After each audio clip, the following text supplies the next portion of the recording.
Welcome to the Industrial Talk Podcast with Scott McKenzie.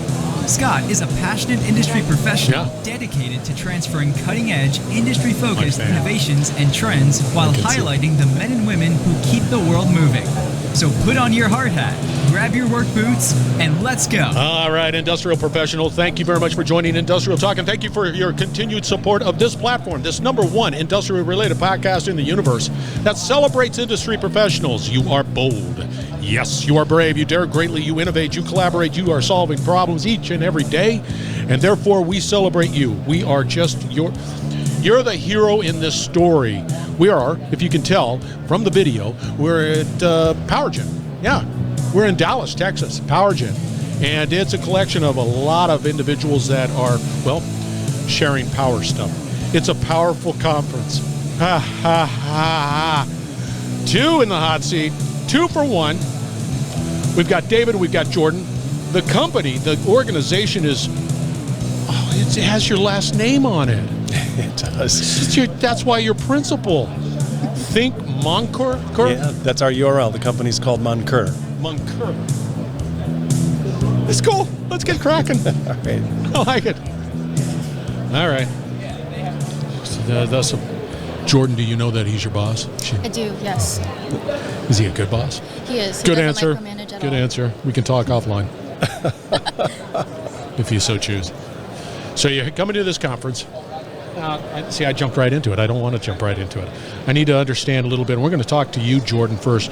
A little background on who you are. A little background on who I am. Well, at this company, I'm the business development representative. I like to think of myself as a conversationalist. I get to meet different people and companies on a daily basis and try and connect them with us if our services are a benefit for them, and basically try to find people that we can help.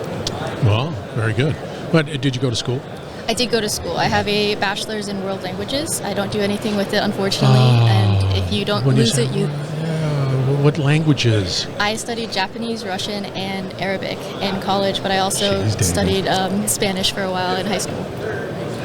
You need to use it. Don't lose it. I know. I absolutely know. Make sure David puts you in a position where you can leverage that. Yes. She gets all the multilingual calls. That's right. I don't know. I don't understand you. Exactly. Give us a little background, David. Sure. So I have this branding agency called Moncur. I've been around for 33 years, headquartered in the Detroit metro area in a town called Southfield. And my background is really this company, and it's what I've done my whole career. I specialize in marketing and strategic messaging and branding and a lot of the things that we do. So I had a really fun career building this group. There's now 40 of us on the team. No kidding. Yeah. For the listeners, you're here, and you have clients here, I suspect, or yes. You just took a trip to Dallas because you're that kind of a person. We've gone farther for less, but yes. Yes, and sort of take us through sort of the challenges that you see from a power generation perspective. Sure. And what they have to be aware of. Let's say you're just talking to just a bunch of PowerGen folks. Right. So there's a lot of really consistent challenges that they face, and I'll tell you, just to go backward for 1 second. So our company specializes in just a few sectors. So we work in construction, we work in engineering, we work in manufacturing, and we work in tech SaaS. And if you look around us right here, that's a lot of the people that are here. Hold on, Texas. We're in Texas. Oh, tech SaaS.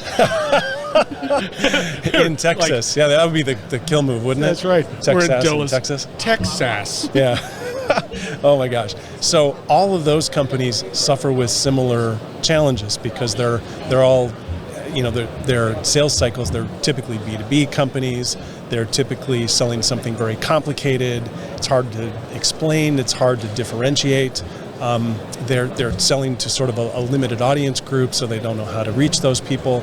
And what we find is that all of the companies sort of suffer from the same challenges. So when we walk around the floor here and we talk to the people in the power space, overwhelmingly they have products that look and sound and feel on the surface like other people's products, so they have real trouble differentiating.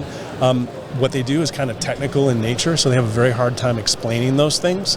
And then if they are good at those things, usually most of them suffer with broader awareness, like they feel like they're the best kept secret, or nobody knows who they are, and they just need to know more people in order to be successful. It's part of the reason they're here, and but then they need to obviously solve that challenge outside of that.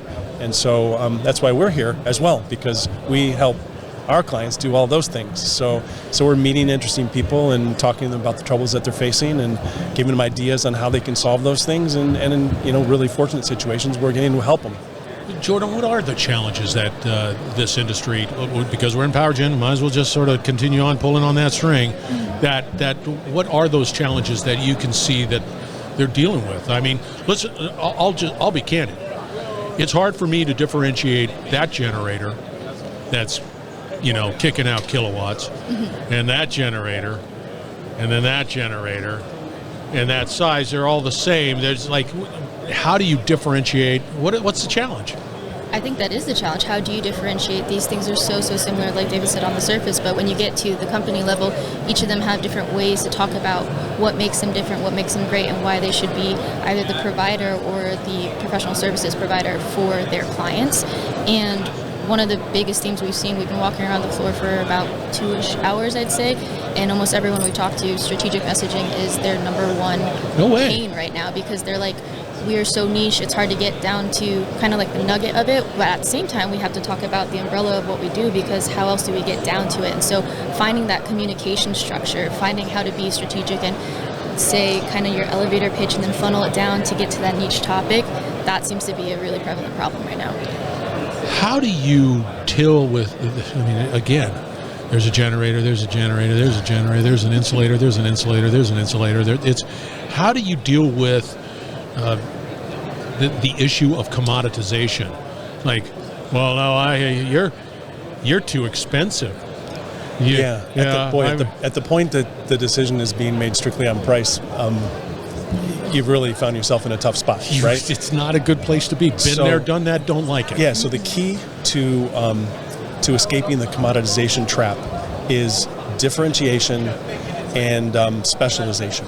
So if you have something that's unique, that isn't like anyone else's, that apply to a very, very specific situation, then your client who has that situation, they recognize the difference that specialization can bring.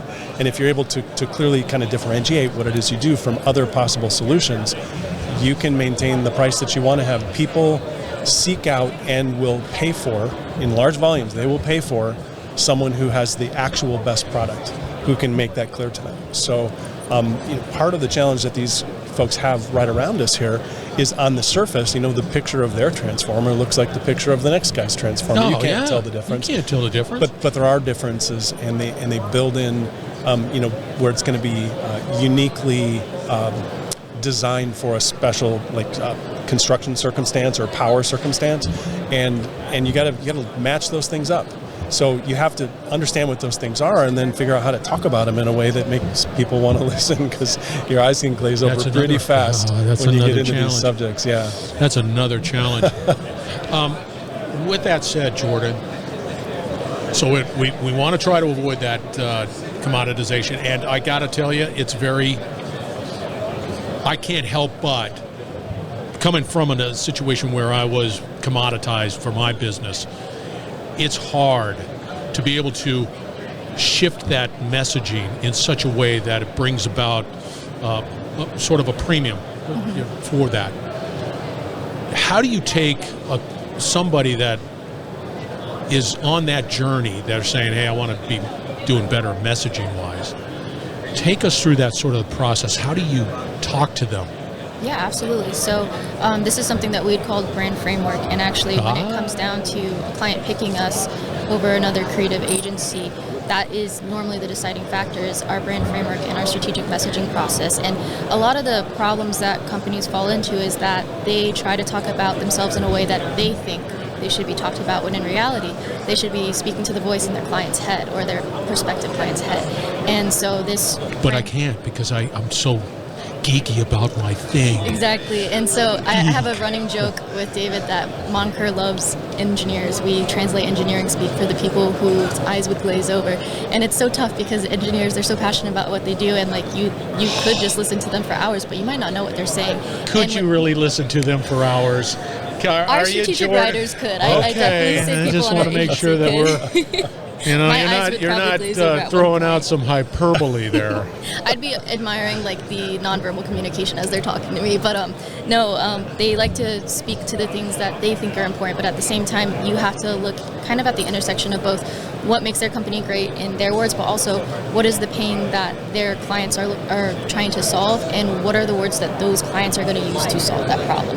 And at that intersection, kind of think of it like a Venn diagram, is where you can find that true strategic message and that communication that will help differentiate them aside from the rest of the group, and also help kind of solve against that commoditization issue. Yeah, that's the biggest one. And I'll be just as candid as can be here. When I have a conversation around that product, that generator, and then I have another individual that comes in and talks about their generator. Yeah, there's some similarities that exist there. With that said, is it better for a company to reach out to you right now before it becomes a real, DEFCON 1 type of scenario, and have something in place as opposed to that? We were really struggling. I always think it's smarter to plan ahead and think of this as an investment exercise, rather than one move of last resort. Yeah. So, but it always is. It is. Usually until there's pain, people aren't motivated to do anything about it. That's true. But people have to ask themselves, if you want to be the company that everyone wants to work with, or everyone wants to work for, then you better look and you better sound like the company everyone wants to work with and work for. And that is your brand, right? And if you look around, some companies are doing a really good job. They're displaying themselves in a really clear way. It's really sort of modern and contemporary, and they look like they've got their act together. Yeah. And you look to the left of them and you're like, holy cow, this person's never going to make it. So by the time they realize they have a problem, it's going to be a very expensive and chancy thing for them, because they could be investing money they don't have, because things aren't going well, right? Spend the money when you have the money to get ahead and shore everything up and become the company you want to be. Yeah. Do you have that aha moment if you come talking to me and I'm a generator manufacturer or whatever it is, and I realize I need your solutions, and we need to go on this journey together, and you need to take me through this, and do you have any situations where somebody says, yes, that must feel good? Oh, all the time. We will walk these halls and we'll talk to people, and people will stop and say, I've been looking for someone just like you. And it's the ones that don't realize they have a problem that we want to steer clear of. We can't convince them that they have to try and do these things. We're really here to help the people who have already decided they want to do it. Which brings up a great point, because you can walk on by, you can see some challenges. Oh, for sure. And are they amenable to the fact that I want to hear what you have to say, right, Jordan? Yeah, exactly. Honestly, I love the people that we talk to, whether it's at a trade show or whether it's on a call when we're meeting them for discovery, who enjoy the fact that we don't beat around the bush. We call out the problems that we see it because there's a solution for it. Those people are the ones that make great clients, because at the end of the day, they end up loving what we do because they understand that there's a problem, and they're normally very appreciative of the fact that we didn't beat around the bush and we called it out and we helped them with the core problem, rather than kind of talking about what they want to hear and be like, oh yeah, it looks great. If it doesn't look great, we have to call that out. Otherwise, your business isn't going to make the money that it needs, and it's also not going to surpass your competitors. We did that earlier today. We told someone that his baby was ugly. The design that was right behind him, it was really rough, and I tried to do it very gently, but he needed to hear the truth. And was that individual amenable to insights? Honestly, he was very receptive. We have a really neat white paper that we circulate on the subject of messaging and brand, and he asked if he could have a copy. So I think that's a good sign. We have a good conversation coming. Did that individual invest a lot of time, energy, and effort and sweat equity into whatever this? I think he worked very hard at it. And he was pretty new to this process. It didn't go great. See, this is such an interesting. I know my limitations. Sure. And I'm not shy about it. Right. But when you start talking about that whole that messaging that ability to be able to communicate your who you are in a way that's engaging, that takes special skills and abilities. It does. It's. You think about everything that has to exist there. You need real, like true, almost functioning subject matter expertise. Yes. You need creative and or writing skills. You need to understand kind of the more subtle art of marketing that kind of pull the whole thing together. And at least on our team, there's no one person that can do all those things. It's at an expert level, right? So we bring experts from different subject matter areas together, and then they can do it as a team. And so it's just very hard to compete right now. Everything's a specialization, and people are trying to do it, with just a guy. I got a guy, and then the guy does his best. And the guy might be really good at one of those 4 things, but he's not good at the other ones. So in the end, it doesn't really work. Jordan, do you advocate for some of these individuals that are out here? So, case in point, my big beef is I think that industry has to do a better job at communicating, putting themselves out there, recognizing that that message is important. But I still find, even today, when you have all the ability to be able to get that message out in an effective way, they still are very reluctant, or they don't want to change, or it's like watching paint dry. Mm-hmm. And how do you gently bring somebody along to be able to sort of, communicate and be that face and put themselves out there, mm-hmm. and be a little uncomfortable and explain to them, hey, nobody really cares.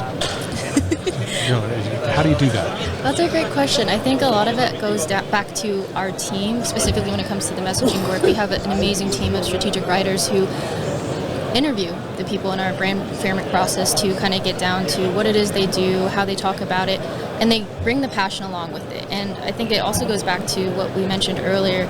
Is this more of a proactive or a reactive thing? People don't like to move until they feel pain, and that pain is a very big influencer. If they feel the pain, if they see that their revenue is down or something, those sales cycles go a lot faster than the other ones, so they are very quick to invest the money and move forward with it. And to answer your question, I do advocate for these people out here because they love their company, they love what they're doing. Yes. They may not be the best person to exactly communicate about it, but it's not their fault. It's kind of like being in a fishbowl. When you're too close to the glass, you can't see the rest of the world, but you see your fishbowl, and that's not necessarily a bad thing. You're a subject matter in your own right. Yeah. But in order to communicate to the people that you have to actually talk to, who will buy your product, buy your service, you have to also speak to them as well. And so I do advocate for them. And at the end of the day, like your intro said, you're keeping the world moving. I see that we're a part of that puzzle, but I also, when I talk to a prospective client or someone who becomes a client, I try to see what we're doing to make their individual world moving, because I do recognize they love what they do, they love their company, and they feel that they are making a difference, and we're just a piece of the puzzle to help them make that difference. I think there's one other really important point to that. By the time they start going out and taking what it is they've created to the world and sharing all their things with the world, they've already gone through quite a process where they've grown a lot of confidence and they've grown a lot of understanding. And most people get this all mixed up. They're like, okay, we're gonna grow the business. We're gonna go advertise. Yeah. Okay, that's the last thing that we're gonna do. Actually, what we're gonna do first is we're gonna come up with a communication strategy, a brand strategy, and then we're gonna create the assets so we know we have all the things. We got the websites, we got the talking points, we got the collateral, sales presentations. Then we're gonna go tell people. And when you've gone through that process, talking about it is suddenly very easy, very comfortable. But if you just charge out saying, I'm gonna write a press release, all right, good luck with that. It's going to be a nightmare because you haven't done the pre-work. And so by the time they get there, it's not that bad. Mm-hmm. It could feel like this, but if it feels like pulling teeth, it doesn't feel like this, Right. Yeah, no doubt about it. Okay, David, last question that we have. With all of the changes that are taking place within industry as a whole, you're up in a manufacturing area. That whole Detroit area is just ripe with manufacturers and whatever, that whole area. Sure. There's a lot of change happening. Speed. There's a velocity that exists with just technology, solutions. putting your future hat on, how does a company sort of deal with that? What's your recommendation? You know, we're really blessed. We work with some of the largest manufacturers in the world, the largest tier 1 automotive and aerospace manufacturers. And I find that those companies are really aggressive about their brands, because having the right brand, not only do people perceive them as being the right company, but they also are able to attract the very best people. And at the end of the day, way beyond what it is you do, it's the people that do it and the culture that goes along with that. So they really see the value in some of these activities. We're all chasing the same mega trends that you're talking about, and trying to be there and be the most relevant. And that process of being that company is about being very present and engaging in the dialogue that is the industry. Just got to do it. Yeah, you just got to do it. And to do that, you got to figure out what the heck it is you're going to say. It all drives all the way back to that initial strategy. So that's what those companies are doing. All right. How do people get a hold of you? Oh, man, they ought to reach out to me on LinkedIn. That'd be a great place to go. David Moncur. I planted that seed. That's a must. All right. Got your stat card out there. Jordan, same thing? Same thing. You can find me on LinkedIn. Jordan Manalili. Well, there you go. How do you say your last name? Manalili. It's actually Manalili, but Manalili's easier to spell. I'll go with it, man. All right. We're going to have all the contact information for David and Jordan out on Industrial Talk. Thank you very much for joining. We are once again broadcasting from PowerGen here in Dallas, Texas, and it is a massive event with great people who are passionate, as we can tell, passionate about what they do as I look around seeing people wander by. All right. Stay tuned. We will be right back. You're listening to the Industrial Talk Podcast Network.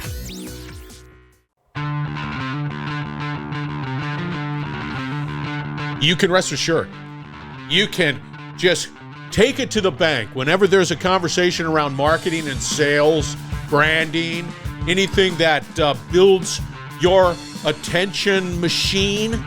I am all in. David and Jordan, they know what they're doing. All their contact information is out on Industrial Talk. You, industrial professionals, outside of your mad technology, your mad solution, you need to up your marketing and sales game. It's all out there. It's all ready to go. It's all there. That was PowerGen. That was a great show. A lot happening in the world of power. All right. Industrial Talk is a marketing platform for you. You need to contact me. You need to amplify your voice. You need to get your message out there. We have a book coming out, and it's going to be specific about industrial pain points and solutions around that. You be on the lookout. Be bold. Be brave. Dare greatly. Hang out with David and Jordan. Change the world. We're going to have another great conversation shortly, so stay tuned.